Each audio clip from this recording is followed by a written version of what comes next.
In this video, I'll show you how to add an API key to Replit. First, open Replit and sign in to your account. From the left-hand side, find and open the app or project you want to add the API key to.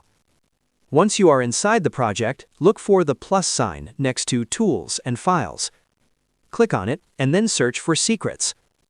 The Secrets section is where Replit lets you store sensitive information, like API keys, safely and securely. Once you have the Secrets section open, click on New Configuration. Now you will see two fields. The first one is the key name. If you are using an OpenAI API key, type in OpenAI API key.